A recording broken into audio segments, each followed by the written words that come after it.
할아버지, 당신이 누군지 알고나 말하는 거야? 감히 우리한테 이따위로? 무더운 여름날 아무도 찾지 않는 외딴 초소에서 벌어진 믿을 수 없는 광경. 명품으로 치장한 두 여자가 70대 경비원 할아버지에게 고성을 지르며 손가락질을 해대고 있었습니다. 우리가 누군지 알아? 대한민국 재벌가 며느리들이야. 당신 같은 늙은이가 우리 일에 참견할 자격이나 있다고 생각해? 하지만 그들이 전혀 예상하지 못한 것이 하나 있었으니 바로 그 조용하고 평범해 보이던 할아버지의 진짜 정체였습니다. 잠시 후 한 통의 전화가 울리고 검은 세단에서 내린 한 남자가 그 할아버지를 보며 깍듯이 인사를 건넵니다. 회장님, 오늘도 수고 많으셨습니다. 그 순간 두 여자의 얼굴이 하얗게 질리는데 과연 그들이 함부로 대했던 그 할아버지의 정체는 무엇이었을까요? 그리고 재벌가 며느리들의 운명은 어떻게 될까요? 속이 뻥 뚫리는 통쾌한 이야기가 지금 시작됩니다. 푹푹 찌는 듯한 여름날이었습니다. 도심에서 한참 떨어진 외딴 산업단지 끝자락, 오래된 철제 초소 한 동이 뜨거운 햇볕 아래 외롭게 서 있었습니다. 이곳은 예전에는 군부대 초소였지만 부대 이전 후 현재는 인근 공장들의 공동 경비 초소로 활용되고 있었죠. 김정호 할아버지는 올해 75세, 5년 전부터 이곳에서 경비원으로 일하고 있었습니다. 정호 할아버지는 새벽 6시부터 오후 6시까지 12시간 근무를 소화해냈습니다. 다른 경비원들은 나이가 많으신데 왜 이렇게 힘든 일을 하시냐고 물어보곤 했지만 할아버지는 그저 온화한 미소만 지을 뿐이었어요. 일하는 게 좋습니다. 사람들이 안전하게 지낼 수 있게 도와드리는 것도 보람 있고요. 평소 말수가 적고 성격이 온화한 정호 할아버지. 하지만 그의 과거를 아는 사람은 아무도 없었습니다. 동료 경비원들은 그가 단순히 생활이 어려워 나이 들어서도 일하는 평범한 노인이라고만 생각했죠. 할아버지는 매일 아침 일찍 출근해서 초소 주변을 깨끗이 청소하고 지나다니는 차량들을 꼼꼼히 확인했습니다. 점심시간에는 도시락 하나로 간단히 식사를 마치고 틈틈이 신문을 읽거나 라디오를 듣곤 했어요. 오후가 되면 더위가 절정에 달했지만 할아버지는 한 번도 불평하지 않았습니다. 가끔 지나가는 공장 직원들이 할아버지, 더운데 괜찮으세요? 라고 물으면 괜찮습니다. 고맙습니다. 라고 대답하며 환한 미소를 지었죠. 그런 평범한 일상이 5년째 계속되고 있었습니다. 아무도 의심하지 않았고 아무도 궁금해하지 않았어요. 그저 성실하고 착한 할아버지 경비원일 뿐이었죠. 하지만 오늘은 달랐습니다. 평소와 달리 오후 2시경 검은색 고급 승용차 2대가 차례로 초소 앞에 나타났거든요. 첫 번째 차에서는 30대 중반으로 보이는 화려하게 차려입은 여성이 내렸고 두 번째 차에서도 비슷한 또래의 여성이 내렸습니다. 두 여성 모두 머리부터 발끝까지 명품으로 치장한 모습이었어요. 한여름 무더위에도 완벽한 메이크업과 헤어스타일을 유지하고 있었고 손에는 비싼 핸드백을 들고 있었습니다. 언니, 여기가 맞나? 이런 외진 곳에 진짜 있을까? 분명하다고 했잖아. 옛날 군부대 초소라고 했으니까 여기 맞을 거야. 두 여성은 주변을 둘러보며 서로 대화를 나눴습니다. 그들의 표정에는 뭔가 간절함과 조급함이 동시에 묻어 있었어요. 저기요, 할아버지. 먼저 말을 건넨 것은 키가 큰 여성이었습니다. 그녀는 정우 할아버지에게 다가가며 어색한 미소를 지었어요. 혹시 이 근처에 옛날에 군부대가 있었던 걸 아세요? 그때 사용하던 창고나 보관소 같은 게 있을까요? 정우 할아버지는 고개를 끄덕이며 친절하게 대답했습니다. 아, 네. 여기가 원래 군부대 초소였어요. 그런데 무엇을 찾으시는지. 아, 그럼 다행이네요. 두 번째 여성이 갑자기 흥분한 목소리로 끼어들었습니다. 우리 할아버지가 옛날에 여기 부대에 계셨는데 그때 보관해둔 중요한 물건들이 있다고 하셔서요. 혹시 그런 창고나 보관함 같은 게 아직 남아 있을까요? 정우 할아버지는 잠시 생각하더니 말했습니다. 옛날 창고는 대부분 철거됐는데 지하에 작은 보관실 하나가 남아있긴 해요. 하지만 그곳은 허가 없이 들어갈 수 없습니다. 허가요? 누구한테 받으면 되는 거예요? 첫 번째 여성의 목소리에 조급함이 묻어났습니다. 관리사무소에 신청서를 내고 정당한 사유가 있어야 해요. 그냥 들어갈 수는 없거든요. 그 말을 들은 두 여성의 표정이 순간 일그러졌습니다. 할아버지, 그게 그렇게 복잡한 일이에요? 우리가 뭔가 도둑질하러 온 것도 아니고 그냥 잠깐 확인만 하면 되는데. 그래도 규정이 있어서요. 죄송합니다. 정우 할아버지의 정중하지만 단호한 거절에 두 여성의 얼굴이 점점 굳어갔습니다. 할아버지, 우리가 누군지 아세요? 키가 큰 여성이 갑자기 목소리 톤을 바꿨습니다. 저는 한국의 1등 대기업 동신그룹 며느리 박미란이고 여기는 같은 그룹 며느리 이수진이에요. 우리가 지금 찾고 있는 건 정말 중요한 가족 문서거든요.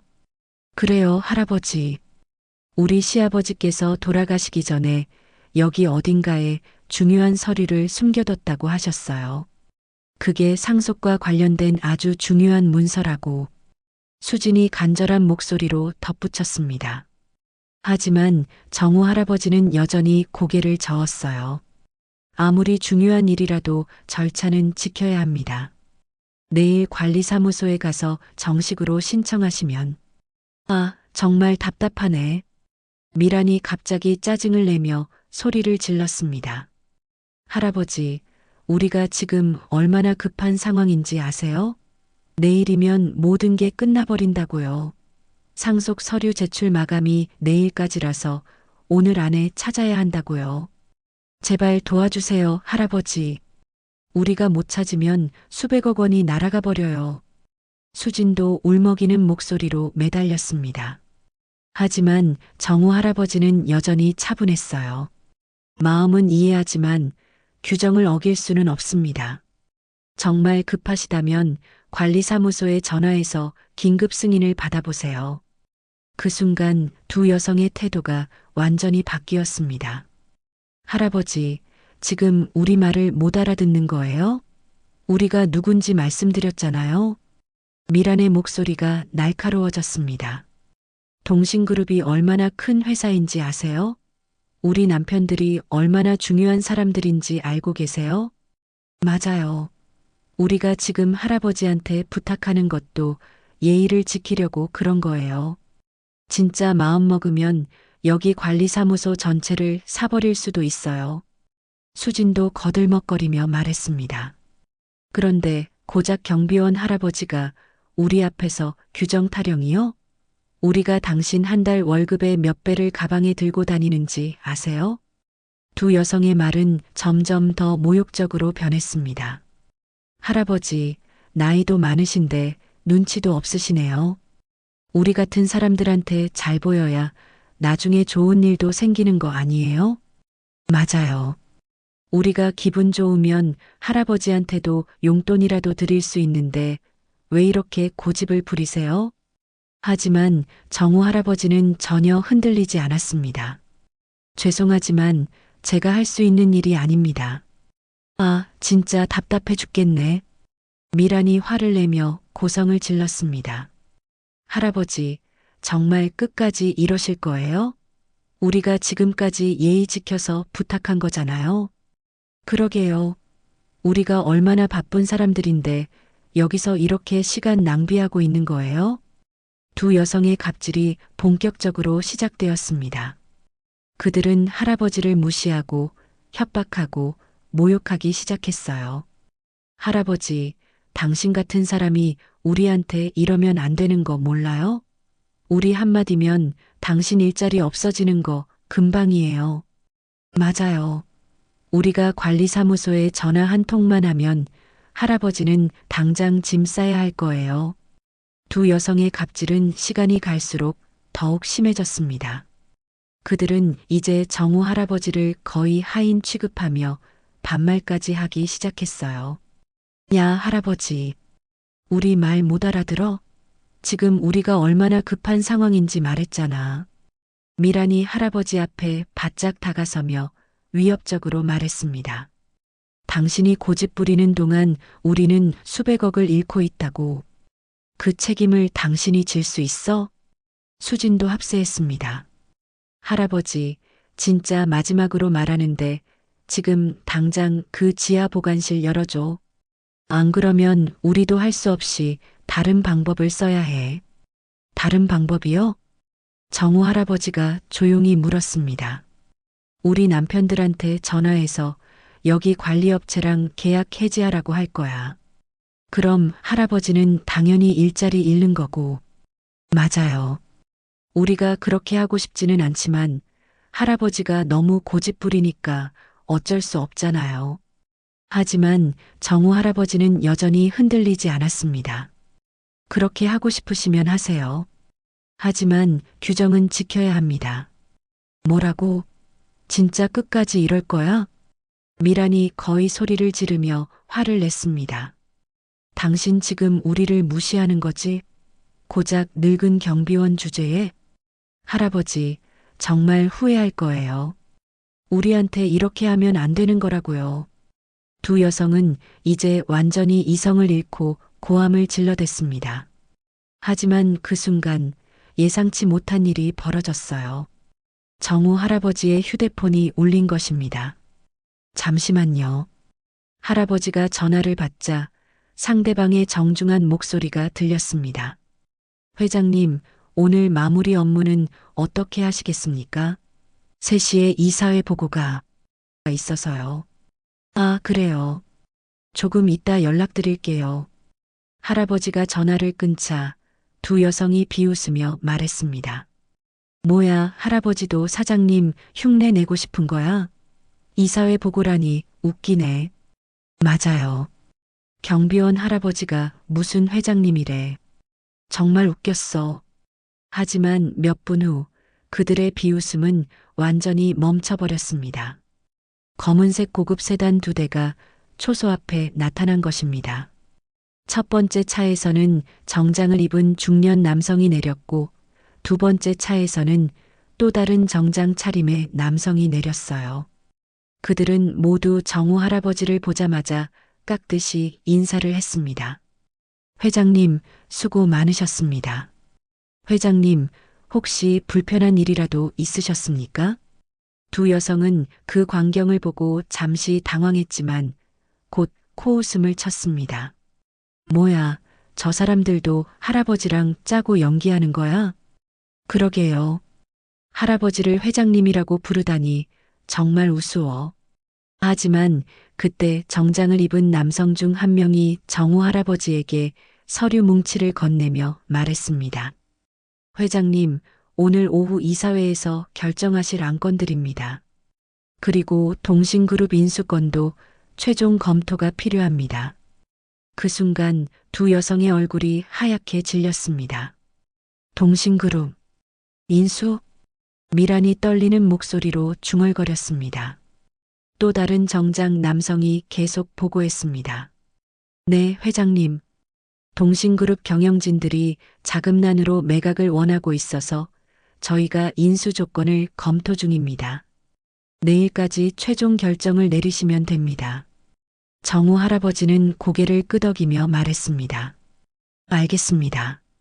차 안에 있는 서류들 좀 가져다 주세요. 네, 회장님. 정장 남성이 차에서 가방을 가져오자 그 안에서 나온 서류들을 보고 두 여성은 완전히 얼어붙었습니다. 서류 표지에는 분명히 대한민국 1위 기업 태평그룹 회장 김정우라고 적혀 있었거든요. 태평그룹 회장? 수진이 믿을 수 없다는 표정으로 중얼거렸습니다. 태평그룹은 대한민국 최대 기업이었습니다. 동신그룹보다 몇 배나 큰 대기업이었죠. 그리고 그 그룹의 회장이 바로 그들이 방금 전까지 무시하고 모욕했던 바로 그 할아버지였던 것입니다. 정호 회장은 서류를 검토하면서 조용히 말했습니다. 동신그룹 인수권은 보류하겠습니다. 네. 왜 그러십니까, 회장님? 오늘 그 회사 며느리들을 만나봤는데 가문의 품격이 의심스럽네요. 그 말을 들은 두 여성은 더 이상 서 있을 힘도 없었습니다. 그들의 다리가 후들후들 떨리기 시작했어요. 정호 회장은 서류를 다 검토한 후 비서들에게 말했습니다. 오늘 일은 여기서 마무리하고 내일 오전에 다시 이야기하죠. 알겠습니다, 회장님. 그럼 차를 준비하겠습니다. 비서들이 떠나자 초소에는 다시 정적이 흘렀습니다. 두 여성은 여전히 충격에서 벗어나지 못한 채 멍하니 서 있었어요. 정호 회장은 그들을 바라보며 조용히 말했습니다. 이제 무엇을 찾으러 오셨는지 제대로 말씀해 보시겠어요? 미란이 떨리는 목소리로 대답했습니다. 저희 시아버지가 돌아가시기 전에 여기 어딘가에 상속 서류를 숨겨뒀다고. 상속 서류요? 정호 회장이 고개를 끄덕였습니다. 혹시 동신그룹 창업주 박동신 회장님 말씀이시군요. 네, 맞습니다. 혹시 아시나요? 박 회장님과는 오래된 친구 사이였어요. 그분이 돌아가시기 전에 저한테 부탁하신 게 있었죠. 정호 회장은 초소 안으로 들어가서 작은 금고를 열었습니다. 그 안에서 봉투 하나를 꺼내왔어요. 이게 그 서류인가요? 두 여성이 동시에 물었습니다. 네, 맞습니다. 박 회장님이 며느리들이 찾으러 올 거라고 하시더군요. 정호 회장은 봉투를 열어 서류를 꺼냈습니다. 하지만 이 서류를 드리기 전에 한 가지 확인하고 싶은 게 있어요. 뭐죠? 수진이 조심스럽게 물었습니다. 박 회장님께서 이 서류와 함께 편지도 남기셨거든요. 한번 읽어볼까요? 정호 회장은 편지를 펼쳐 읽기 시작했습니다. 내 며느리들에게 만약 너희가 이 서류를 찾으러 왔다면 분명히 상속 때문일 것이다. 하지만 진짜 상속받을 자격이 있는지 먼저 확인해 보겠다. 만약 너희가 다른 사람들을 무시하고 함부로 대했다면 이 서류는 무효가 된다. 상속은 인품을 갖춘 사람만이 받을 수 있는 것이기 때문이다. 두 여성의 얼굴이 더욱 하얗게 질렸습니다. 정호 회장은 계속 읽었습니다. 그래서 내 친구 정호에게 부탁했다. 며느리들이 어떤 사람인지 직접 확인해 달라고.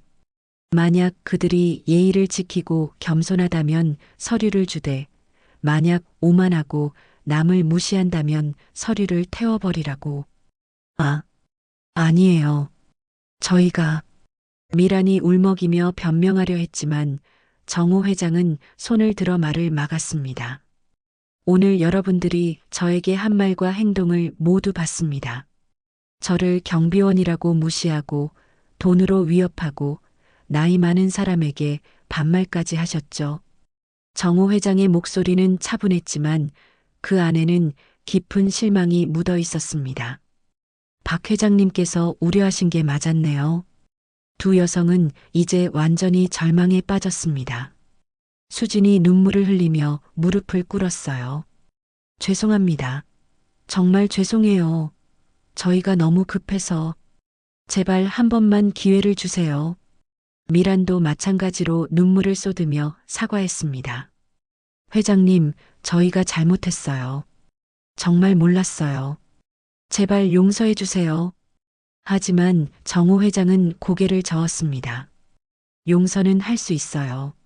하지만 박 회장님의 뜻은 바꿀 수 없습니다. 그는 서류를 다시 봉투에 넣으며 말했습니다. 이 서류에는 동신그룹 지분 30%를 여러분들에게 상속한다는 내용이 적혀 있었어요. 하지만 박 회장님의 조건을 만족하지 못하셨으니 정호 회장은 서류를 불에 태우기 시작했습니다. 안 돼요. 제발. 두 여성이 막으려 했지만 이미 늦었습니다. 서류는 제가 되어 바람에 날려갔어요. 대신 박 회장님께서 준비하신 다른 것이 있어요. 정호 회장은 또 다른 봉투를 꺼냈습니다. 만약 며느리들이 시험에 실패한다면 대신 이 편지를 전해달라고 하셨거든요. 편지에는 이런 내용이 적혀 있었습니다. 며느리들에게 너희가 이 편지를 받게 된다면 안타깝게도 상속 자격을 잃었다는 뜻이다. 하지만 절망하지 마라. 진정한 부는 돈이 아니라 인품에서 나오는 것이다. 지금이라도 늦지 않았으니 겸손을 배우고 남을 존중하는 법을 익혀라. 그것이 너희에게 주는 마지막 선물이다. 두 여성은 그 편지를 읽고 오열했습니다. 자신들의 욕심과 오만함이 얼마나 큰 것을 잃게 했는지 뼈저리게 깨달았거든요. 그날 이후 미란과 수지는 완전히 달라졌습니다. 그들은 자신들의 잘못을 깊이 반성하고 진정한 겸손을 배우기 시작했어요. 특히 그들은 일주일 후 다시 초소를 찾아와 정호 회장에게 진심으로 사과했습니다. 회장님, 저희가 정말 잘못했어요. 그때 너무 어리석었습니다. 사람을 겉모습으로 판단하고 돈으로 모든 걸 해결할 수 있다고 생각했던 저희가 부끄러워요. 정호 회장은 그들의 진심 어린 사과를 받아들였습니다. 인정하는 것만으로도 큰 변화예요. 박 회장님도 하늘에서 기뻐하실 거예요. 그리고 몇 달 후 놀라운 일이 벌어졌습니다. 미란과 수진이 진심으로 변한 모습을 지켜본 정호 회장이 동신그룹을 인수한 후 그들을 경영진으로 임명한 것입니다. 진정한 상속은 돈이 아니라 성품이라고 박 회장님께서 말씀하셨어요. 여러분들이 그것을 깨달으셨으니 이제 진짜 상속을 받을 자격이 생겼네요. 두 여성은 감격해서 눈물을 흘렸습니다. 돈을 잃었지만 더 큰 것을 얻었거든요. 그리고 정호 회장은 계속해서 평범한 경비원으로 생활했습니다. 누구도 그의 정체를 모르게 하면서 말이죠. 진정한 부자는 겸손한 사람이에요. 겉으로 드러내지 않아도 진짜 가치는 언젠가 빛이 나게 되어 있어요. 이 이야기는 우리에게 중요한 교훈을 줍니다. 사람을 외모나 지위로 판단하지 말고 언제나 겸손하고 예의를 지켜야 한다는 것을 말이죠. 혹시 여러분 주변에도 평범해 보이지만 깊은 지혜와 인품을 가진 분들이 계시지 않나요? 그분들을 존중하고 배우려는 마음을 가져보세요. 진정한 부와 행복은 그런 마음에서 시작됩니다. 오늘의 이야기 어떠셨나요? 여러분의 생각을 댓글로 남겨주세요. 구독과 좋아요도 잊지 마시고요. 다음에도 더 좋은 이야기로 찾아뵙겠습니다. 감사합니다.